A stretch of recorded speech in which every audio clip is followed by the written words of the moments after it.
בנות ישראל היקרות, בסייעתא דשמיא, בסרטון שלפניכם מסביר בעזרת השם יתברך על סדר השכמת הבוקר לבת ישראל.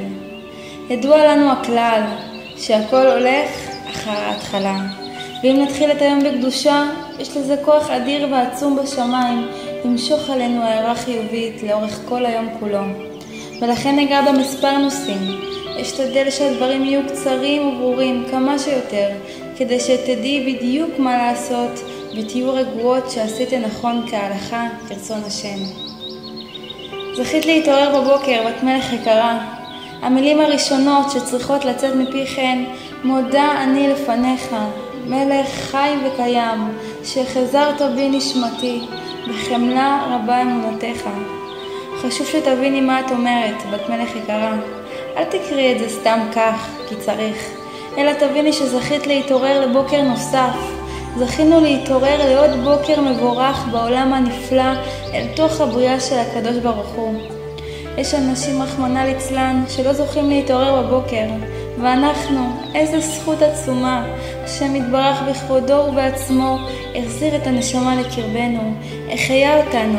תביני באמת כמה אנחנו צריכות להודות לו. כלום לא מובן מאליו.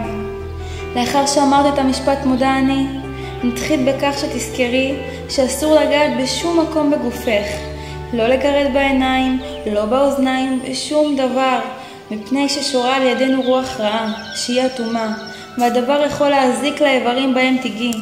לכן עד הנטילה תעשי מאמץ, תתאפקי. חשוב לי לומר לך הלכה קצרה יקירתי וחשובה מאוד, והיא שלא לקום מהשינה מיד. דיינו להתיישב לאט לאט לכל הפחות 12 שניות ורק אז לקום, כי הדבר מזיק לבריאות, וסודות עצומים ונוראים בדבר זה. אך לא ארחיב כעת, אנחנו ממשיכות בסייעתא דשמיא. במידה ויש לך צורך לגשת לבית הכיסא, אל השירותים, לפני זה את ניגשת לכיור, מוודא שבתוך הכיור אין שום כלים. הכיור צריך להיות ריק לחלוטין. במידה ויש, את מוציאה אותם. לאחר שהכיור ריק, את לוקחת את הנטלה בידך.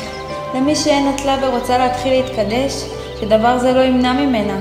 אפשר להשתמש בכל כלי שיכול להכיל בתוכו מים. תמלאי ביד ימין אל תוך הכלי מים. לאחר שיתמלא, העבירי אותו ליד שמאל, ותתחילי ליטול כך. את שופכת מים על יד ימין, מעבירה את הכלי ליד ימין. שופכת מים על יד שמאל, מעבירה את הכלי ליד שמאל. ושוב הפעולה חוזרת על עצמה, שבסך הכל יוצא לך ליטול את יד ימין תחילה, יד שמאל, יד ימין, יד שמאל, יד ימין ויד שמאל. בסך הכל 3 פעמים לסירוגין. זה הכל. מכיוון שיש לך לבית הכיסא, את הנטילה הזאת את עושה ללא ברכה. את ניגשת לבית הכיסא, עושה את צרכייך בלבד, ללא שטיפת פנים או צחצוח שיניים. לאחר שסיימת, את חוזרת אל הכיור ונוטלת שוב את ידייך באותה דרך שהסברנו, אך הפעם עם ברכה. את נוטלת את ידייך ומגביהה אותן לגובה העיניים כלפי השם יתברך ומברכת. ברוך אתה השם, אלוקינו מלך העולם, אשר קידישנו במצוותיו וציוונו על נטילת ידיים. כמובן שבעת הברכה את מברכת עם שמו של הקדוש ברוך הוא. 2 פרטים חשובים מאוד.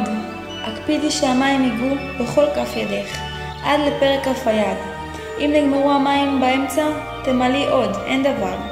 דבר שני, מכיוון שאת מברכת ואומרת את שמו של הקדוש ברוך הוא, את צריכה להיות לבושה כראוי כשאת מוציאה את שמו יתברך מפיך.